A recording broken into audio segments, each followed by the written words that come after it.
Recuerda que puedes escuchar este audio horas antes de su estreno y sin publicidad, suscribiéndote en cesarvidal.tv.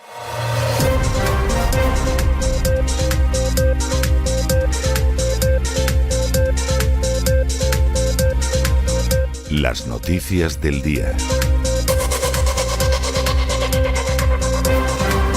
Estamos de regreso después de ese editorial que hemos dedicado a Donald Trump, a Joe Biden o a quienes muevan los hilos de la administración Biden y, por supuesto, al panorama que le está dejando en política internacional Joe Biden al presidente electo Donald Trump. En el caso de Ucrania no le ha podido embarrar más las cosas, aunque todavía queda aquí un mes y medio y en ese mes y medio a saber de lo que es capaz Biden o los que tiran de los hilos del muñecote Biden. Pero en el tema de Ucrania le ha complicado las cosas enormemente a Donald Trump y además, como tendremos ocasión de ver en el boletín, como han salido inmediatamente media docena de ministrillos de Asuntos Exteriores de la Unión Europea, incluido el de España, a decir que, bueno, que hay que combatir a Rusia con uñas y dientes, pues el panorama que tiene Donald Trump no es fácil. No es fácil tampoco en el tema de Venezuela. Claro, la gente no se había percatado de que hasta hace unas horas la Casa Blanca no había reconocido como presidente electo a Edmundo González. Sí, había dicho que estaba feo lo que hacía Maduro, que apoyaban a Edmundo, bla, bla, bla, pero no lo habían reconocido como presidente. ¿Por qué? Pues hombre, esto puede sonar cínico, pero es bastante fácil de explicar, aunque haya gente que no lo quiera ver. Pues porque la Casa Blanca sabe que el primer socio comercial de Venezuela es Estados Unidos. Es que esta es la clave de todo lo que pasa en Venezuela. Lo que pasa es que las dos partes hacen como que miran a otro lado y no lo quieren ver. Entonces, posición de Biden, pues la misma de Donald Trump en su primer mandato. Condenamos a Venezuela, decimos que Maduro es un impresentable, que le huele el aliento, que no debería estar ahí, pero al mismo tiempo seguimos siendo el primer socio comercial de Venezuela, sin cuya colaboración comercial Maduro no aguantaría ni una semana, pero esto no se lo contamos a la gente. Sobre todo no se lo contamos a los exiliados venezolanos y a los exiliados cubanos de rebote que se han construido un relato que no tiene base en la realidad, pero que se lo quieren creer, de que si cae Maduro también cae la dictadura de La Habana y algunos dicen que hasta la de Corea del Norte, que ya es tener verdaderamente imaginación. Claro, Donald Trump tenía muy fácil hacer lo que hizo en el primer mandato y lo que ha hecho Biden en el suyo. Y es que hablamos mal de Maduro, decimos que es indecente, contentamos al voto exiliado con declaraciones que no pasan de ser palabrería, pero mientras tanto Estados Unidos mantiene su posición de primer socio comercial de Venezuela. ¿Qué pasa con la declaración de Biden? Pues hombre, que esto ya se lo han puesto más difícil a Donald Trump. ¿Donald Trump hubiera reconocido como presidente electo a Edmundo González? Pues seguramente no, salvo que efectivamente a inicios de enero llegue a Venezuela y consiga jurar como presidente, que en fin, eso fácil no lo tiene porque ya ha dicho los secuaces de Maduro que le esperan en el aeropuerto. Como ustedes comprenderán, no le van a esperar en el aeropuerto para llevarlo hasta la jura presidencial. Vamos, esto es evidente. Ahí, de nuevo, Biden le ha dejado otra mina de bastante importancia a Donald Trump y además una mina en la que se juega con bastante hipocresía en las distintas administraciones de Estados Unidos y en la que sobre todo se pretende seguir manteniendo el puesto de Estados Unidos como primer socio comercial de Venezuela. Claro, después de esto, pues salvo que Edmundo Gutiérrez efectivamente jure como presidente, y eso no está nada seguro, lamentablemente es así, no les vamos a engañar, pues salvo que pase eso, lo tienen muy difícil. Y claro, está por ver qué va a hacer Donald Trump, pero ya la solución del problema no va a ser tan sencilla como la que se plantea. Y añadan ustedes a esto que Tulsi Gabbard, que es de lo mejor, pero de lo mejor que hay en el futuro gabinete de Donald Trump, con eso de que va a ser quien va a hacer una limpieza en los servicios de inteligencia, está siendo sometida en los medios de comunicación de Estados Unidos a una campaña de calumnias, de infundios, de insultos, de mentiras, verdaderamente impresionante, porque le tienen mucho miedo. Es decir, esto no pasa con otros miembros del gabinete, ni siquiera con Robert Kennedy, desde luego tampoco con Elon Musk. Y le tienen ese miedo porque saben que es muy capaz de llevar a cabo esa limpieza, y lo que puede salir ahí de la limpieza de las alcantarillas, pues puede ser para echarse a temblar. De manera que o Donald Trump tiene mucho valor y decide seguir adelante y seguir la política que él quería, y le importan un pimiento las minas que le está dejando Joe Biden o quienes tiran de los hilos de Joe Biden, o realmente la política que vamos a tener en los 4 años de Donald Trump en muchos aspectos no va a ser distinto de la política Obama-Biden, que sería un desastre, pero es así. En fin, de eso les hablábamos nosotros en nuestro editorial de hoy, pero tenemos que entrar ya en nuestro boletín de noticias, boletín que ya saben ustedes que siempre comienza con el segmento de España, y hoy comienza verdaderamente con un episodio genial.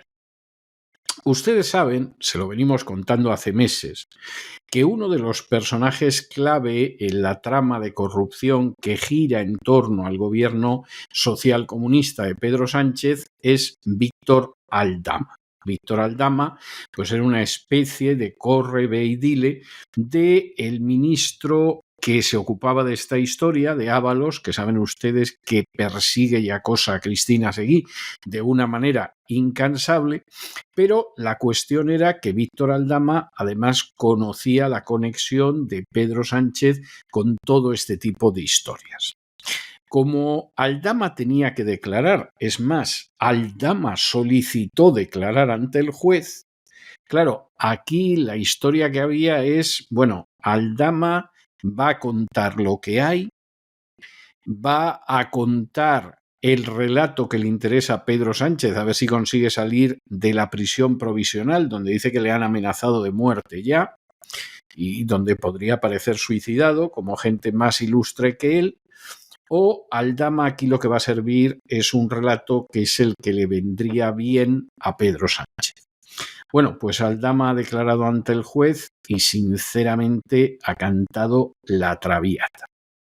Sinceramente ha cantado la Traviata. Pedro Sánchez siempre ha dicho que no conocía a Aldama, pero aquí aparece una fotografía de los dos juntos en un meeting en la que, según Aldama, Pedro Sánchez le habría agradecido las gestiones que había realizado en licitaciones de obras de tren en México. Como bomba importante aparecen las revelaciones del denominado Delcy-Gate, porque Aldama ha asegurado que él organizó el viaje de Delcy Rodríguez, la número 2 o 3 de la dictadura venezolana, a España en enero del 2020 y que además en ese viaje tenía que haber una cena con altos cargos del gobierno del Partido Socialista. Como en un momento determinado la Unión Europea decide que Delcy Rodríguez no puede pisar suelo Schengen, suelo europeo, bueno, pues entonces lo que pasa es que Sánchez supuestamente envía a que la reciban en Barajas a José Luis Ábalos, el ministro que persigue a Cristina Seguí, a Koldo García, gran hombre de estos enjuagues, y al propio Aldama. Aldama, desde luego, en el tema de Venezuela ha contado mucho. Por ejemplo, ha contado cómo el gobierno en su momento le pidió colaboración para establecer un contacto con Juan Guaidó, aquel del que dijimos desde el principio que, vamos, iba a salir mal el proyecto, pero Que, en fin, durante meses hubo gente que tuvo mucha esperanza en que Juan Guaidó acabara con el régimen chavista. Bueno, ¿y por qué le pidieron a Aldama que hablara con Juan Guaidó? Hombre, pues muy sencillo, porque se da la circunstancia de que Aldama en esto de Venezuela sabía lo suyo. Mientras que la ministra de Exteriores era un azote, era una inútil, era una incompetente, era una tipa que jamás debía de haber puesto sus inmundas nalgas en la poltrona de ministro de Asuntos Exteriores, que se llamaba Arantxa González Laya, a la que colocaron porque era la cuota femenina, pero no sabía hacer la O con un canuto en relaciones internacionales. Y ya lo de Guaidó, ¿para qué les voy a contar? Y entonces, como la ministra es una inútil, que la hemos colocado porque no nos importa que sea una inútil, sino que la hemos colocado, bueno, pues porque en última instancia cubrimos la cuota y no sabía hacer esto y por lo visto tampoco sabía descolgar un teléfono para ver qué podía hacer, o sea, más inútil, imposible, pues se lo encargaron a Aldama. Aldama, que además, y esto es tremendo, ha señalado que el nombramiento del famoso Koldo García, que fue portero de discoteca, pero que luego se convirtió en altísimo cargo en Renfe, se debió no a Ábalos, sino a Pedro Sánchez. Y ya, para remate, y esto yo creo que ha sido la nota de color exótico, Aldama ha afirmado que conocía un traslado de oro desde Rusia a Caracas con escala en Zambia y que parte de ese oro podría haber llegado a Madrid en un vuelo procedente de Turquía. Vamos a ver, después de oír todo esto, ¿a qué conclusión hay que llegar? Miren ustedes, las opciones son pocas. Las opciones son muy pocas. Una, efectivamente, todo lo que dice Aldama es cierto. Opción A. Si esto es así, y existen enormes posibilidades de que así sea, porque hay cosas que no se sabían y ahora se saben, pero hay otras que se sabían y él las ha confirmado. Aquí la culpabilidad de Pedro Sánchez es innegable. La de el ministro Ábalos no tiene el menor género de dudas. Y la de otros personajes del gobierno y de la cúpula del Partido Socialista no tiene discusión. Y estamos hablando de algo que esto es el crimen organizado sin exagerar. Y desde luego con un crimen que pasa además muy claramente por compadrear con la repugnante dictadura venezolana. Opción A. Opción B. Lo que dice Aldama en parte es cierto, lo que se ha podido comprobar documentalmente, y en parte es inventado. Es decir, aquí de lo que se trata es de inventar cosas que permitan culpar a Pedro Sánchez. Y entonces, si ahora, pues aquí quedaba claro que el principal culpable era el ministro Ábalos y luego pues toda esta gentucilla que lo rodeaba, ahora el principal culpable ya no sería Ábalos, sino que sería Pedro Sánchez. No es que Pedro Sánchez hubiera podido decir a Ábalos, esto me lo dais solucionado, como dijo cierta ilustre cabeza en un golpe de Estado en España, sino que aquí evidentemente pues esto está clarísimo que ha sido de manera directa parte de Pedro Sánchez y aquí estamos en una situación verdaderamente complicada para Pedro Sánchez.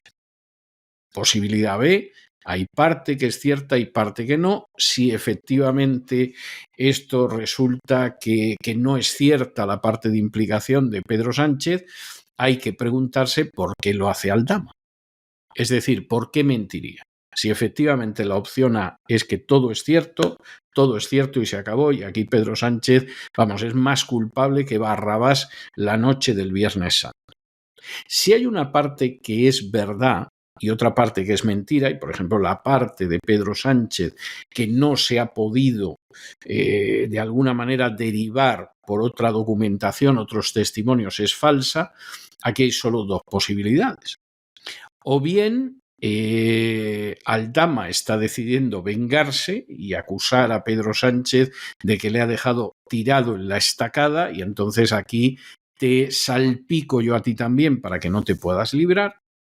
O bien, en caso de ser falsa, Aldama puede que esté llegando a un acuerdo con el fiscal. Porque, y esto es importante que se sepa, los fiscales en España, no una, ni dos, ni tres veces, acusan en ocasiones a gente inocente, no es el caso de Aldama, pero es el caso de otra gente, y la acusan para que a cambio de que la pena se disminuya o la petición fiscal se suprima, esa persona suscriba el relato mentiroso, falaz y embustero de la fiscal. Y esto pasa en España y, como hipótesis de trabajo, podría suceder aquí.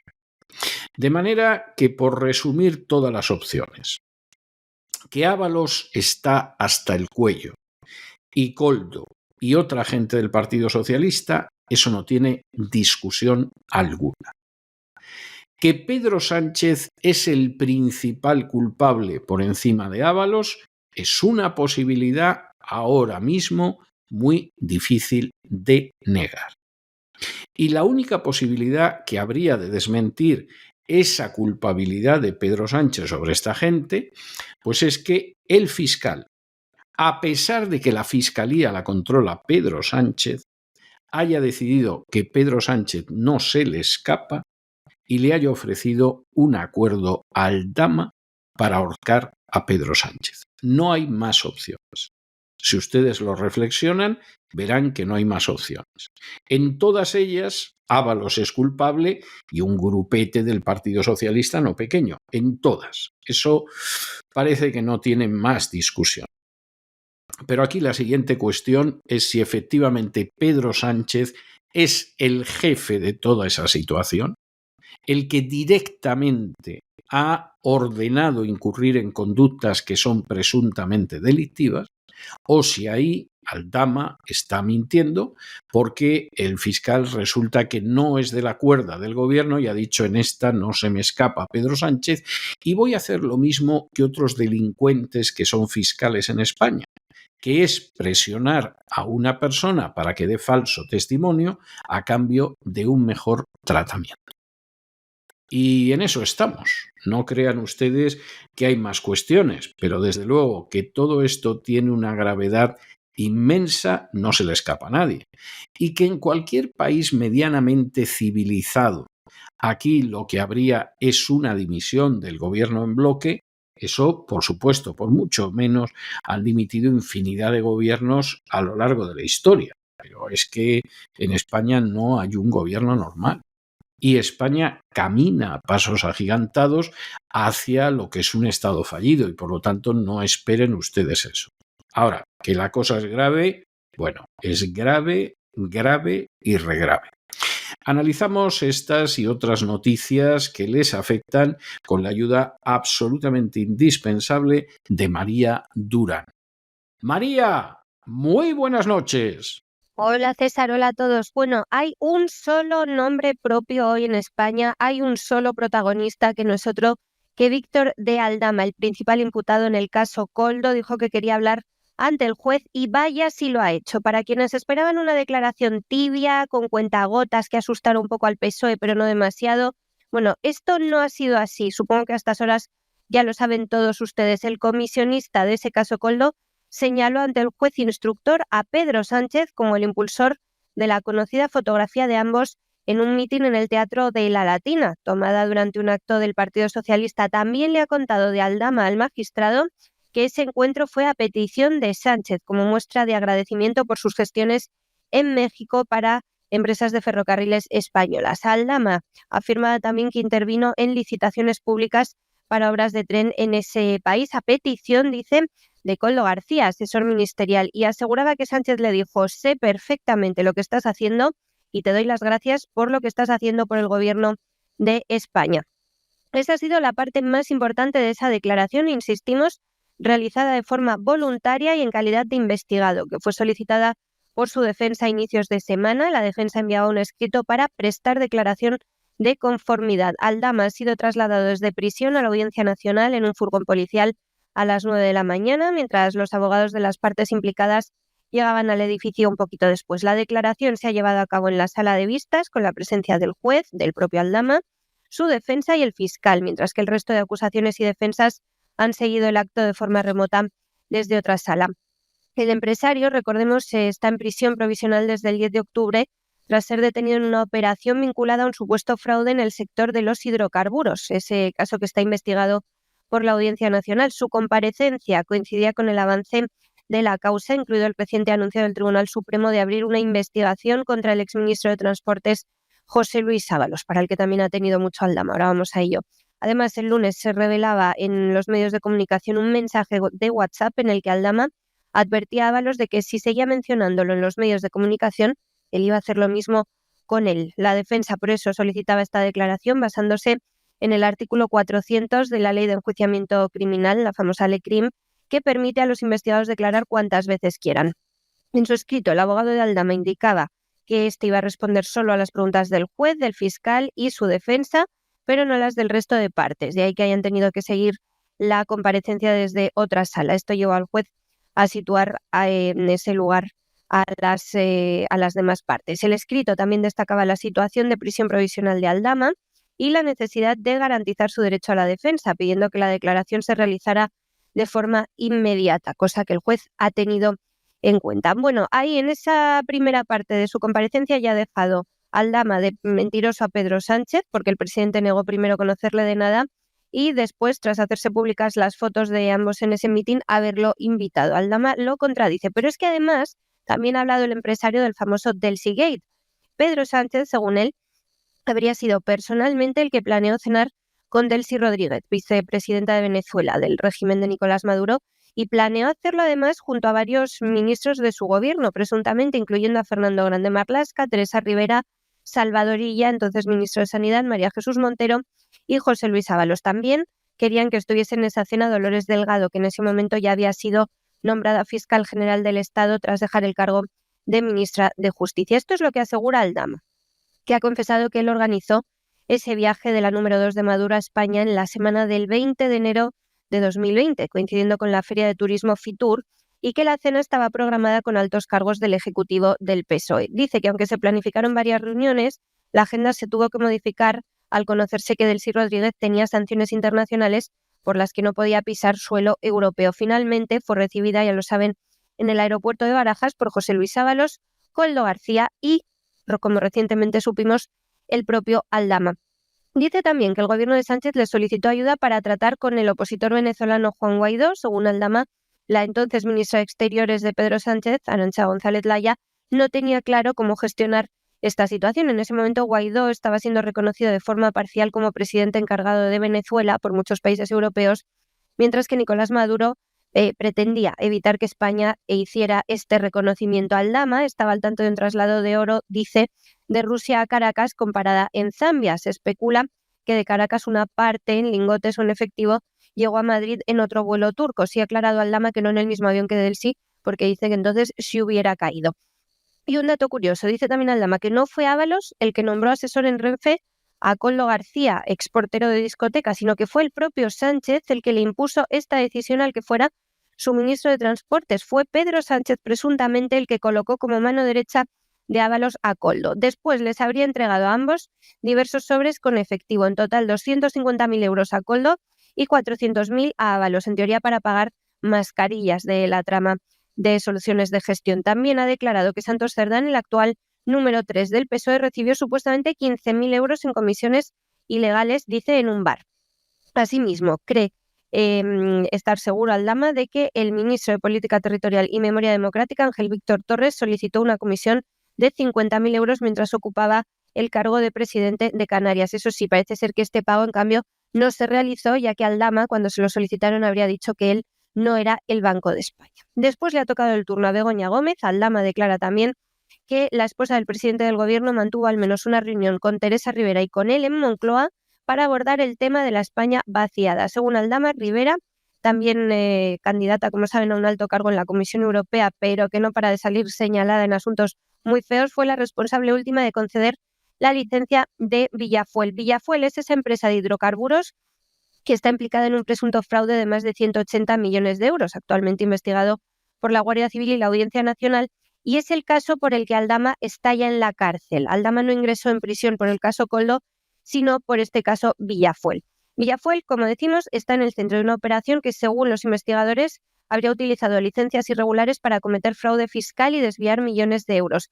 El papel de Rivera en la concesión de estas licencias y la conexión con Gómez con estas reuniones arrojan nuevas dudas sobre posibles conflictos de intereses en el entorno de Pedro Sánchez.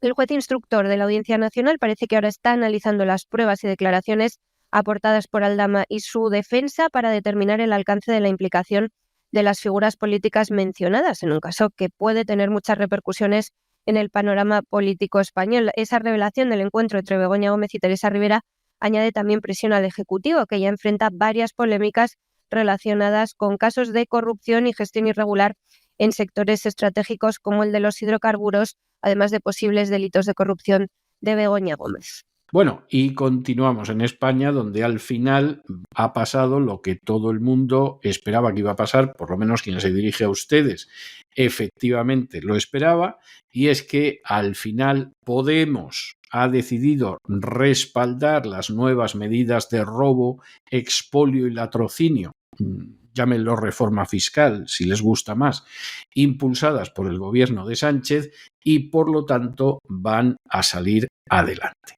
Esto no tiene más vuelta de hoja y de hecho, pues en fin, como luego además está toda la gente de los nacionalistas gallegos, los nacionalistas catalanes y los nacionalistas vascos, pues estas nuevas medidas de robo y expolio, con la ayuda de Podemos, salen adelante. Estas medidas, por supuesto, se quieren vender como que aquí lo que sucede es que van a pagar más los ricos, por ejemplo, la banca. La banca no va a pagar nada de esto. La banca va a repercutir estos gastos en sus pobres usuarios. ¿Ustedes creen que el BBVA, que tiene un ejército de gente que se supone que te atiende, pero que no te atiende y te llama de tú, y que tiene de director de sucursales a gente que estaría mucho mejor pues criando gallinas o atendiendo cerdos, porque es a la altura a la que están en su educación? ¿Ustedes creen que el BBVA, por poner un ejemplo, podría decir el Santander o cualquier otro, ese impuesto se lo va a comer? No, hombre, no. Ese impuesto se lo van a soltar encima a los pobres infelices. Así de claro y así de evidente, y aquí no hay más vuelta de hoja. O sea, eso es lo que va a pasar con estos pobres infelices. El impuesto se lo van a echar a ellos. ¿Ustedes creen que la sanidad privada, estando tan mal como está la sanidad pública, que es un bote de excrementos, los costes se los van a tragar ellos? No, hombre, no. Los costes se los van a echar encima a los pobres infelices que, como no quieren morirse y tienen algo de dinero, en vez de morirse en la sanidad pública, van a la sanidad privada a ver si no se mueren. Y va a producirse un coste añadido. O sea, la sanidad pública, un montón de guano. La sanidad privada, encima, más cara todavía. ¿Y ustedes creen que los que tienen apartamentos turísticos también se van a comer eso? Hombre, el que a lo mejor tiene un apartamento que al cabo de toda la vida de ahorro consiguió comprarse en Benidorm, pongo por caso, pues a lo mejor intenta mantener los precios iguales, recibe el golpe del impuesto y tal. Pero las grandes compañías de apartamentos turísticos pues subirán todo. Y entonces, ¿con qué se van a encontrar ustedes? Con que la banca les va a robar todavía más cada vez que acudan a ella. Eso sí, aclararles cualquier cosa, no cuenten con ello, les van a ir pasando de teléfono en teléfono. Si van a ver al director de la sucursal, lo mismo dice que sin cita previa no les atiende, y lo mismo cuando les atienda les dice, tú siéntate ahí. O sea, esa es la historia. Pero ese impuesto lo van a pagar ustedes. Si se van de vacaciones y alquilan un apartamento, les va a salir más caro. Y no se les ocurra ponerse enfermos. Porque si viendo el desastre que es la sanidad pública, acuden ustedes a la sanidad privada, se van a encontrar con que les van a pegar un hachazo de 3 pares de bigotes. Y esto lo ha votado Podemos, que se supone que iba a higienizar la vida política en España, pero que lo primero que hicieron fue que se pudiera comprar un casoplón en una zona residencial el jefe. Pues esto es la política española y los que no lo quieran ver, peor para ellos.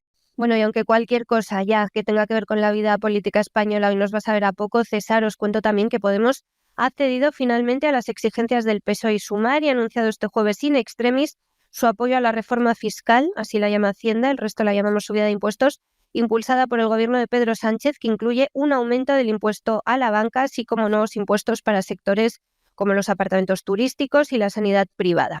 Con este respaldo, el de Podemos, unido al de Junts, PNV, Esquerra, Bildu y el Bloque Nacionalista Gallego, el Ejecutivo ha logrado sortear los obstáculos para sacar adelante ese paquete fiscal, como ellos lo denominan.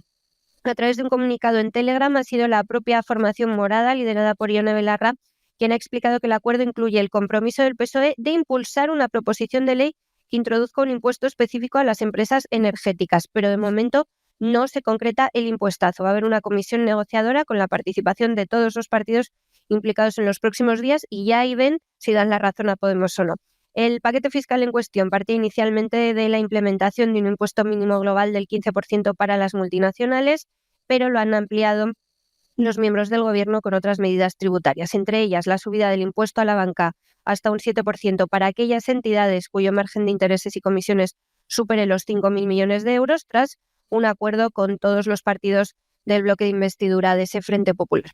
El Ministerio de Hacienda también ha negociado enmiendas con Esquerra, Bildu y BNG para garantizar el apoyo necesario en el Congreso, así que la propuesta final va a incluir tramos impositivos progresivos para la banca, que van a ser los siguientes: un 1% hasta 750 millones de euros de beneficios, 3,5% hasta 1.500 millones, 4,8% hasta 3.000 millones y 6% hasta 5.000 millones. A partir de esa cifra será ya del 7%, aunque el respaldo de Podemos será clave para sacar adelante la medida. Su decisión de apoyar el proyecto se ha conocido en el último momento, tras días de tensas negociaciones con encierro a los socios por parte del PSOE, incluido a principios de semana, ya lo saben. Finalmente, el Gobierno ha conseguido un consenso entre sus socios para implementar estas subidas fiscales que también prevén nuevos impuestos para sectores estratégicos. No ha sido hasta que se ha conocido esta pequeña victoria, ya rozando las 3 de la tarde, cuando ha aparecido Pedro Sánchez en persona por el Congreso. Estaba recluido en Moncloa durante toda la mañana mientras de Aldama declaraba. Ha sido finalmente tras conocerse esta novedad, esta cesión de Podemos, cuando ha decidido reaparecer. Eso sí, entraba muy a lo lejos de los periodistas por el Congreso y evidentemente sin responder preguntas. Nos vamos a Hispanoamérica y nos vamos concretamente al Perú, donde se está librando un auténtico pulso por la legalización de las uniones homosexuales. Por supuesto, es imposible bajo cualquier concepto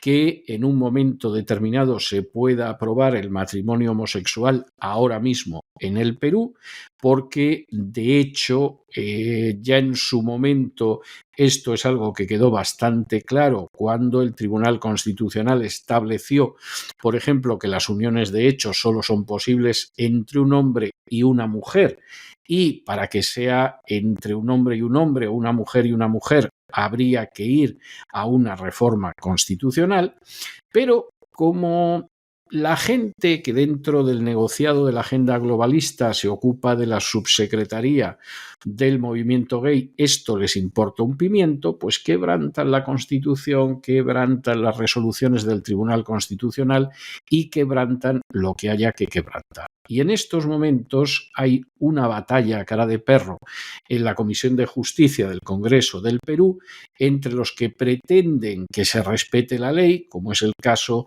de Milagros Aguayo, a la que hemos tenido en el programa, o de Alejandro Muñante, que están en el programa y que efectivamente han podido señalar en esa comisión que este proyecto es inconstitucional porque colisiona directamente con los artículos 4 y 5 de la Constitución, y están los que por supuesto no son nada más que siervos, lacayos, marionetas de la agenda globalista.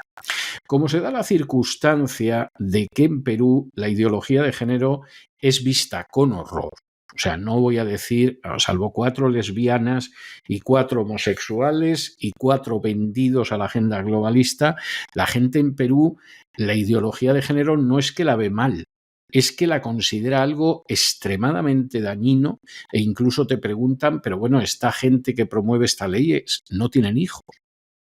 No piensan en sus hijos, no piensan en el mundo del mañana, pero es uno de los países que más ha resistido frente a este tipo de cuestiones. Y claro, en estos momentos pues hay el grupete de vendidos a la agenda globalista, de traidores a la patria, porque gente que vende a su país a los intereses y las consignas de la agenda globalista solo pueden ser denominados traidores a la patria. Y además con las peores intenciones. Y bueno, vamos a ver qué queda esto. Pero de momento, que aquí va a haber ahora, pero vamos, desde luego, movilizaciones masivas en el Perú para enfrentarse contra este proyecto de ley, no les quepa a ustedes la menor duda.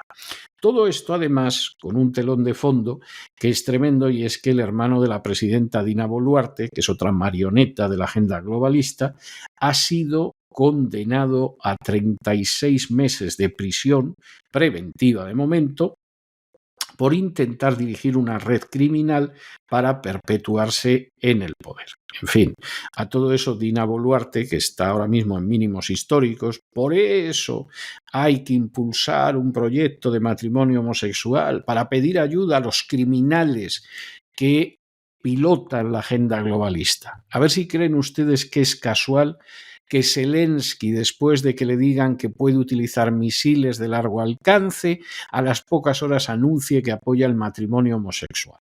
Y a las poquitas horas, además, le dejan que coloque minas antipersona que están condenadas incluso por la misma Ucrania y por más de 170 naciones. No es casual. Es gente que sabe que se está sosteniendo con la punta de los dedos en el poder y que entonces está dispuesta a vender a su propia patria a los amos de la agenda globalista. Y una de las maneras de que quede claro es que apoyamos el matrimonio homosexual si es que no se ha legalizado antes. En el caso de Dina Boluarte, que siempre ha sido una marioneta de la agenda globalista, tiene ahora una popularidad, vamos, que debe de andar rayando el 0.0, tiene acusaciones de enriquecimiento ilícito y tiene un hermanito que de momento va a prisión porque presuntamente estaba creando una red criminal para que su hermanita se mantenga en el poder. ¿Y qué hace Dina Boluarte y otra gente? Asumir el papel de traición a la patria y ponerse de rodillas ante la agenda globalista. Ayudadme que los homosexuales se van a poder casar, entre ellos. Ayudadme, que lo hago. Mantenedme en el poder. Y eso lo mismo te lo dice Dina Boluarte que te lo dice Volodymyr Zelensky. Vamos a Iberoamérica. La Comisión de Justicia del Congreso de Perú ha iniciado un debate sobre el proyecto de ley que busca regular las uniones civiles entre personas del mismo sexo, un tema que ha generado encendidos debates tanto entre los propios legisladores como en la sociedad peruana, que no es partidaria en su mayoría del mal llamado matrimonio gay. Esto no ha sido un impedimento para que el gobierno de la ultraizquierdista Dina Boluarte intente sacarlo adelante. El texto en discusión propone otorgar derechos y deberes patrimoniales similares a los del matrimonio civil, aunque sin emplear ese término. No se han atrevido a llamarlo matrimonio gay. Sin embargo, sectores conservadores y religiosos han mostrado ya un fuerte rechazo. Por ejemplo, Milagros Aguayo, congresista y pastora del Partido Renovación Popular, expresaba su oposición a través de las redes sociales. Decía: en la Comisión de Justicia reafirmé mi compromiso con la defensa de la familia votando en contra de la unión civil en Perú.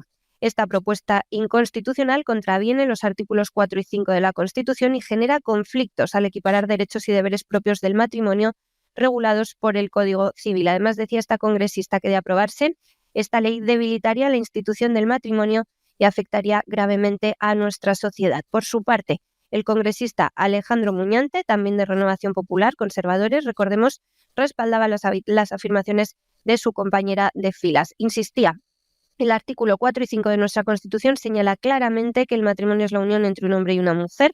Además, recordaba que el artículo 5 regula las uniones de hecho como la unión voluntaria entre un hombre y una mujer libres de impedimentos matrimoniales. Según el diputado, el proyecto otorga a las parejas del mismo sexo derechos patrimoniales, sucesorios e incluso familiares que van en contra del marco legal vigente en el país. Muñante también aludía a sentencias del Tribunal Constitucional, como los casos Ugareche y Susel Paredes, que afirman que las uniones de hecho, según la Constitución, solo son posibles entre un hombre y una mujer. Según el congresista, modificar esto requiere una reforma constitucional y dice que el proyecto aprobado en la Comisión de Justicia como una norma infraconstitucional intenta cambiar el texto de manera irregular, el texto constitucional. El proyecto de ley aún debe, eso sí, superar varias etapas legislativas, incluida su aprobación en el Pleno del Congreso, pero grupos conservadores ya han anunciado que preparan por todo el país manifestaciones a favor de la familia tradicional que se prevé que van a ser muy numerosas. Por cierto, que un hermano de Dina Boluarte, Nicanor,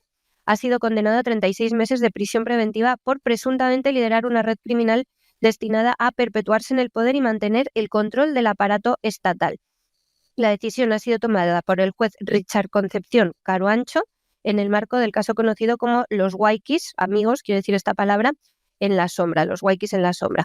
A Nicanor Boluarte se le imputan los delitos de organización criminal, cohecho activo genérico y tráfico de influencias. Además, el tribunal ordenó a la policía su inmediata localización y captura, porque no se ha presentado en las vistas judiciales convocadas el lunes y el martes de esta semana. Nicanor, que es una joya, ya ven, ya había sido detenido en mayo en el marco de una investigación por presunto enriquecimiento ilícito de su hermana, la presidenta Dina Boluarte, que fue señalada por la compra de varios relojes Rolex y de joyas de lujo. Dina Boluarte, cuya popularidad ha caído a mínimos históricos y que tiene mandato hasta julio de 2026, sigue negándolo todo. Muy de la izquierda, César, esto de que parezca que se preocupa uno por los derechos cuando está señalado por corrupción.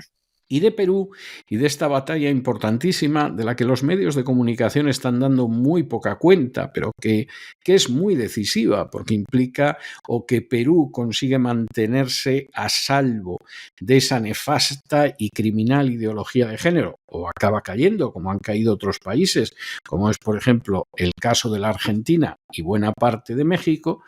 Pues mientras eso sucede en el Perú, en una batalla importantísima, insistimos, que no está contando prácticamente nadie fuera del Perú, pero que a nosotros nos parece de inmensa relevancia, nos vamos de Perú a Colombia. Y resulta que lo que en estos momentos está sucediendo es que el Consejo de Estado de Colombia ha rechazado la solicitud presentada por la defensa del presidente Gustavo Petro para suspender la investigación del CNE sobre las irregularidades en la financiación de la campaña de 2022.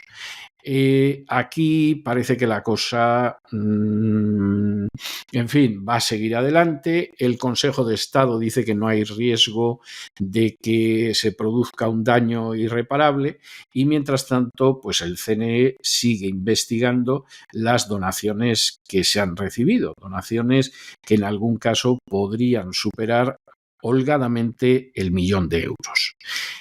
¿Qué va a pasar con esto? Hombre, no lo sabemos bien. No lo sabemos bien. Puede que efectivamente continúen las investigaciones y Petro consiga salir adelante de todo este berenjenal. Pero de momento, la situación es una situación que va a continuar. Es una situación que va a seguir y Petro no se va a poder zafar de esta situación tan fácilmente como seguramente pensaba.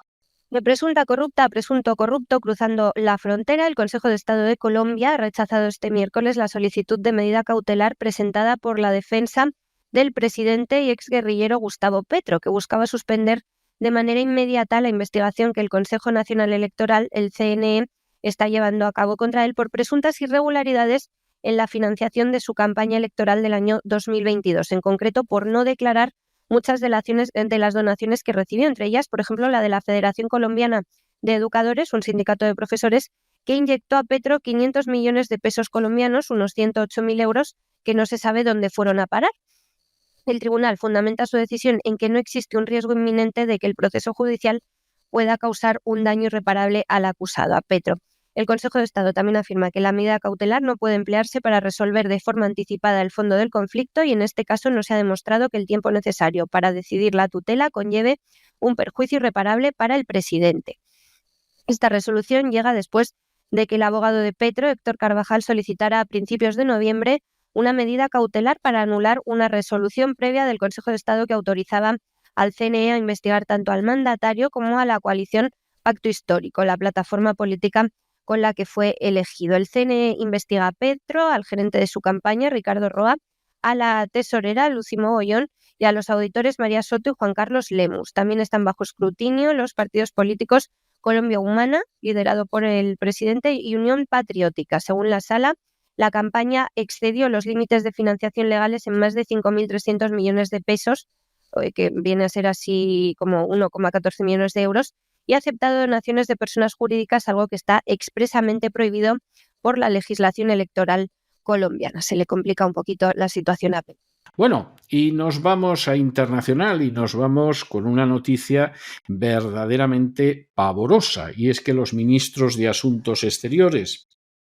de Alemania, Francia, Reino Unido, Italia, España y Polonia han firmado hace unas horas una declaración conjunta de vasallaje descarado a la OTAN, pidiendo que la OTAN aumente el gasto militar y, por supuesto, culpando a Rusia de una supuesta desestabilización de Europa. Vamos a ver, Europa está muy desestabilizada, pero los millones de inmigrantes ilegales que invaden Europa y que la desestabilizan no los envía Rusia. Los envían los grandes amos de la agenda globalista, las agencias que son de Soros y de no Soros. Pero con eso no tiene nada que ver Rusia. Que además de la situación en Ucrania se pretenda culpar exclusivamente a Rusia, cuando esto ya va en esa dirección desde que la OTAN en el 2014 dio un golpe de Estado en Ucrania. Y además un golpe de Estado en el cual países europeos como Francia y Alemania intentaron que no se diera. Pero ya saben ustedes que Victoria Nuland, que era la enviada especial de Estados Unidos en la zona, dijo aquello de fuck the EU, es decir, y disculpen ustedes la grosería, pero es por traducirlo literalmente, a la Unión Europea que la jodan, y a partir de entonces hubo un golpe de Estado y en Europa no reaccionó nadie. Se intentó solucionar el conflicto mediante los acuerdos de Minsk que firmó Rusia y que, entre otras cosas, pretendían garantizar que la gente del Donbass no iba a ser asesinada masivamente por los nacionalistas ucranianos, como empezó a pasar enseguida. ¿Y qué sucedió? Bueno, pues que ya sabemos, tanto por políticos franceses como alemanes, que en ningún momento hubo voluntad de respetar los acuerdos de Minsk, ni por parte de Alemania, ni por parte de Francia, ni por parte de Estados Unidos, ni por parte de Ucrania. Ahí solo Rusia tenía interés en respetar esos acuerdos. Y por supuesto tampoco cuentan ni lejanamente como si en última instancia estamos en esta situación es porque la OTAN no cumplió las promesas formuladas a Yeltsin y a Gorbachev de no extenderse ni una pulgada más hacia el este. La culpa de todo este conflicto la tiene la OTAN.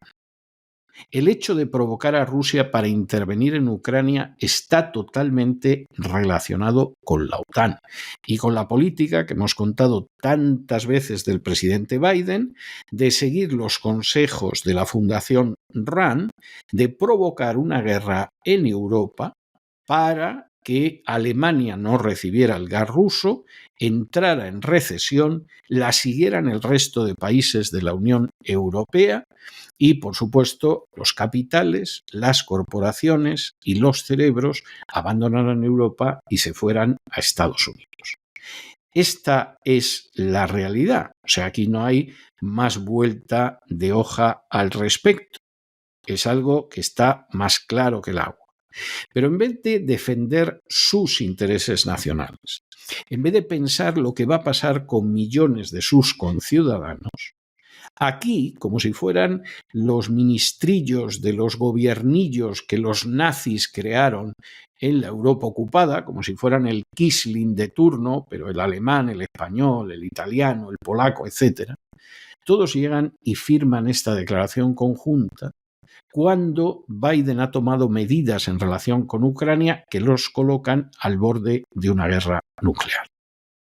Como toda esta gente no tiene el menor interés en el destino de sus países, sino solo en el medro de su carrera y en el medro de su bolsillo, pues firman esto y lo que se ponga por delante. Y si en un momento determinado finalmente Rusia se harta de provocaciones y decide borrar del mapa a Reino Unido, que lo podía hacer con un misil simplemente y sumergirlo bajo las aguas, o decide dejar media España asolada por un bombardeo nuclear, porque España cuenta con bases de la OTAN, cuenta con bases americanas en su territorio, que no tendrían por qué estar, pero que bueno, se ha aceptado servilmente por izquierdas y por derechas, si sucede algo de eso. Seguramente estos ministrillos serviles, lacayunos, marionetas, pues a lo mejor no les pasa nada porque se pueden retirar a la República Dominicana o a algún sitio paradisiaco que se escape de esa guerra. Lo que pase con Europa y lo que pase con sus países les importa un pimiento. Esta es la gentuza que ahora mismo rige la Europa Occidental, la Unión Europea. No solo la Unión Europea, porque en este panfleto insisten en que Gran Bretaña tiene que reforzar sus vínculos con la Unión Europea. Es decir, los británicos votaron que se iban de la Unión Europea y como eso no encaja en la agenda globalista, pues vamos a hacer que vuelva, aunque los británicos hayan votado muy mayoritariamente porque se querían marchar. Esta es la historia que hay. Y esto es la agenda globalista y esto es el papel criminal de la OTAN en esa agenda globalista. Saque cada cual sus conclusiones.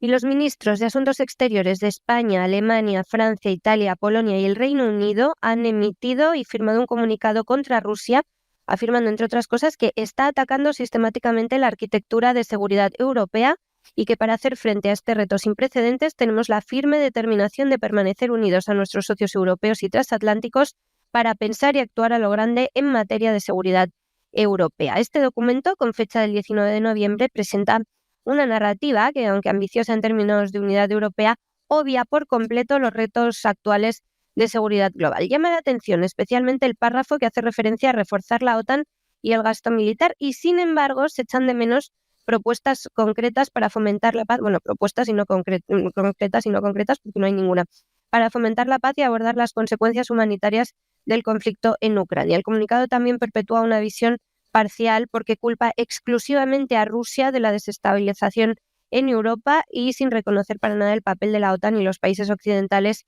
en la escalada del conflicto, los que están participando, especialmente Francia, Reino Unido y Estados Unidos. Además, el texto no menciona alternativas a las sanciones económicas a Rusia, que han generado efectos colaterales negativos incluso dentro de la propia Unión Europea, al no permitir, por poner solo un ejemplo, la compra de gas ruso con el consiguiente aumento de precios que pagamos los consumidores.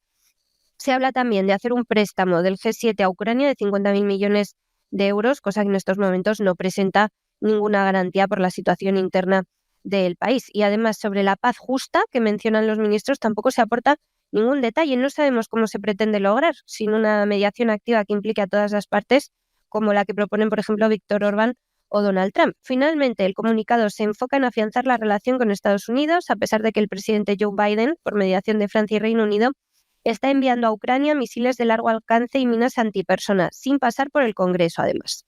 Por cierto, que el general Michael Flynn, que fuera consejero de Seguridad Nacional en el primer mandato de Donald Trump, y otros miembros republicanos del Congreso quieren que Biden sea acusado por bombardear ilegalmente a Rusia, tras proporcionar esas armas a Ucrania utilizadas hace 48 horas según medios del propio país. En una entrevista con el periodista Alex Jones, Flynn afirmaba incluso que habría que intentar un impeachment, un proceso de destitución contra Biden, a pesar de las pocas semanas que le quedan en el cargo. Y la noticia que de momento nos llega hoy desde Ucrania es un bulo, resulta. Kiev ha acusado este jueves a Moscú de haber lanzado por primera vez un misil balístico intercontinental contra territorio ucraniano. Según las Fuerzas Aéreas de Ucrania, el ataque habría tenido lugar entre las 5 y las 7 de esta misma mañana con un cohete lanzado desde la región de Astrakhan, a unos 1.000 kilómetros de su objetivo en la ciudad de Dnipro. Aunque Ucrania no ha especificado el tipo de misil empleado, algunos medios locales alertaban el día anterior sobre la posible utilización de un RS-26, considerado la nueva generación de misiles balísticos rusos. Bueno, esto lo han desmentido fuentes del propio gobierno de Estados Unidos, que han dicho que no se trata de un misil intercontinental, aunque eso sí no han ofrecido detalles sobre el tipo de armamento que presuntamente ha utilizado Rusia. Y acabamos con una noticia muy importante, y es que el Tribunal Penal Internacional, que a este lado del Atlántico suele llamarse la Corte Penal Internacional, ha emitido una orden de arresto contra Benjamín Netanyahu, primer ministro de Israel, y contra Yoav Gallant, que era su ministro de Defensa. Y lo hace por considerar que son culpables de haber perpetrado no solo crímenes de guerra, sino crímenes contra la humanidad durante la ofensiva de Gaza entre los meses de octubre del año pasado y mayo del presente año. La Fiscalía del Tribunal Penal Internacional, pues señala algunos de esos crímenes innegables de guerra y contra la humanidad, como son los ataques indiscriminados, como es el uso desproporcionado de la fuerza, como son las represalias contra los civiles, como son generar un sufrimiento inaceptable para la población civil. En el curso de esto, no piensen ustedes que es que, claro, el Tribunal Penal Internacional es pro Hamás y es antisemita, que es la estupidez colosal que creen algunos estúpidos o algunos que se la quieren creer porque se pasan de listo y que suele utilizar el Estado de Israel. Uno critica los crímenes de Netanyahu porque es partidario de Hamás. No. Uno critica los crímenes del ejército de Israel porque es antisemita. No. Mire, a otro perro con ese hueso. Porque ese hueso no hay quien lo sujete, salvo que sea muy tonto. En el caso del Tribunal Penal Internacional, hace acusaciones contra Hamás también por generar un sufrimiento inaceptable para la población civil. No es que es un grupo de antisemitas pro Hamás que persiguen al inmaculado ejército de Israel. No, el ejército de Israel es un ejército criminal. Y es muy triste tener que decirlo, pero es criminal. Practica de manera sistemática los crímenes de guerra y los crímenes contra la humanidad. Y la responsabilidad mayor, seguramente no está en esos soldados que saquean casas en Gaza y a continuación se ponen unas bragas, un camisón de mujer, todo este tipo de cosas, se fotografían y lo mandan a los amigos. Esos seguramente son una panda de degenerados, pero no son los culpables máximos de los crímenes. Los culpables máximos de los crímenes son Netanyahu y el que ha sido, hasta hace pocos días, su ministro de Defensa. Y efectivamente, ya se pueden ustedes imaginar que Israel ha dicho que el Tribunal Penal Internacional le importa un pimiento, cosa que ya sabemos, y que esto es una intromisión política. No, esto no es una intromisión política. Salvo que consideremos intromisión política cuando los grandes criminales de guerra nazi se les sentó en Nuremberg para juzgarlos, porque a lo mejor es que eso era una intromisión política en la vida de Alemania. En cualquier caso, si fue una intromisión política, tenía un contenido jurídico, una base fáctica, y estuvo muy bien que se les juzgara. Y desde luego en el caso de Netanyahu y de Gantz, pues si efectivamente existiera una justicia universal, estarían sentados en el banquillo y caerían sobre ellos penas horribles que se más que merecen. ¿Qué pasa? Pues que entre que Israel dice que no reconoce la jurisdicción del Tribunal Penal Internacional, entre que Estados Unidos, que es su gran valedor, tampoco la reconoce, y que además hace unas horas Estados Unidos ha bloqueado una resolución del Consejo de Seguridad de la ONU para que se llevara a cabo el alto el fuego en Gaza y la liberación inmediata de los rehenes, es la cuarta vez que lo hace. La cuarta vez, que se dice pronto, pues aquí de manera clarísima va a seguir haciendo el Estado de Israel lo que quiera. ¿Qué significa cometer un clarísimo caso de genocidio de manual? Esto no lo digo yo, lo dicen autores israelíes que son especialistas en genocidio y que de hecho han escrito libros sobre el genocidio y enseñan sobre el genocidio y que te dicen que lo de Gaza es un caso de manual. Van más de 43.000 muertos en Gaza. mayoritariamente civiles, casi la mitad niños. Por favor, que no nos digan que es el ejército más moral del mundo, porque esa es una mentira absolutamente intolerable. Y me despido, César, contándote que el Tribunal Penal Internacional ha emitido este mismo jueves unas órdenes de arresto contra el primer ministro de Israel, Benjamin Netanyahu, y su exministro de Defensa, Yoav Gallant. Los acusa de crímenes de guerra y crímenes contra la humanidad cometidos durante la reciente ofensiva militar israelí sobre la Franja de Gaza. Según el comunicado del TPI, la decisión se basa en presuntas violaciones del derecho internacional humanitario que habrían ocurrido desde el inicio de la operación militar, el 8 de octubre de 2024, hasta el 20 de mayo de este mismo año. Algunos de los líderes israelíes, el TPI ha ordenado también la detención de varios miembros de Hamas. O sea, además de Netanyahu y su exministro, el Tribunal Penal Internacional quiere que se detenga a varios jefes de Hamas. En concreto menciona a Mohammed Diab al-Masri, conocido como Abu Deif.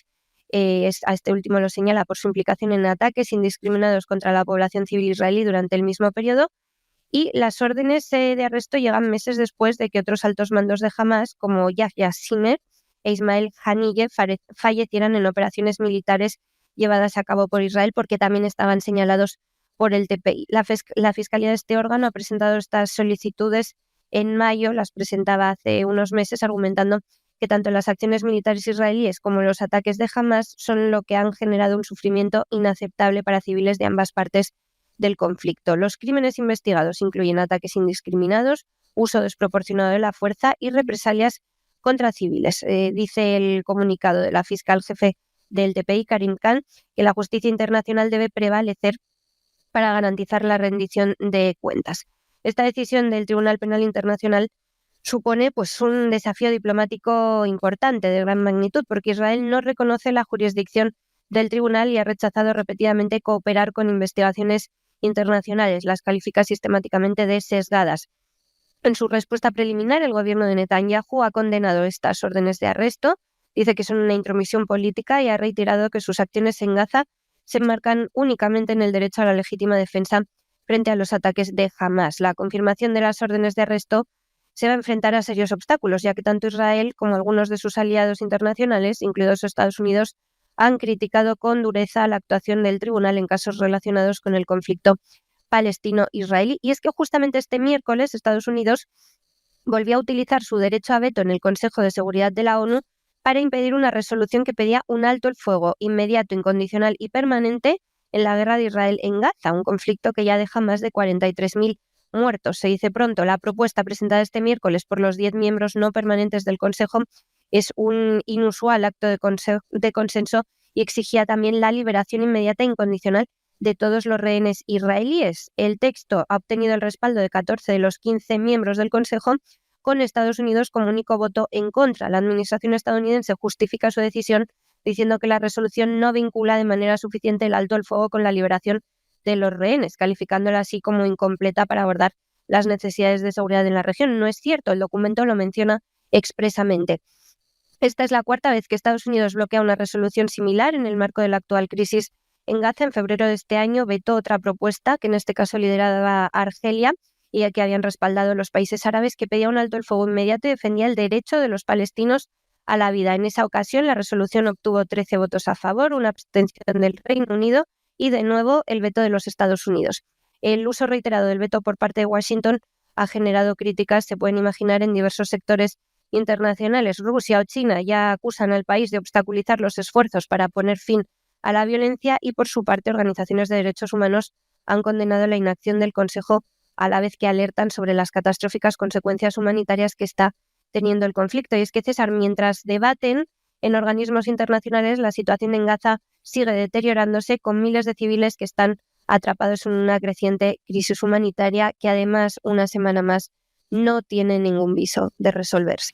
Y hasta aquí hemos llegado nosotros con nuestro boletín de hoy. María, muchas gracias, muy buenas noches y hasta mañana, Dios mediante. Hasta mañana, un saludo. Y ustedes no se nos vayan, porque ya saben que el programa continúa. A lo lejos se dibuja la gallarda silueta de don Lorenzo Ramírez mientras se dirige hacia el avión del Despegamos con la intención de darle el niquelado cotidiano a la economía mundial. Esto no se lo pueden ustedes perder. Después vamos a tener el Punto Nemo, donde hoy vamos a enviar no a una, a varias personas que se lo merecen y se lo merecen sobradamente. Y en fin, para terminar el programa más sosegados, ya saben que acabaremos en la biblioteca de doña Sagrario Fernández Prieto, donde nos tomaremos un más que deseable respiro de cultura. De manera que no se vayan, que regresamos enseguida.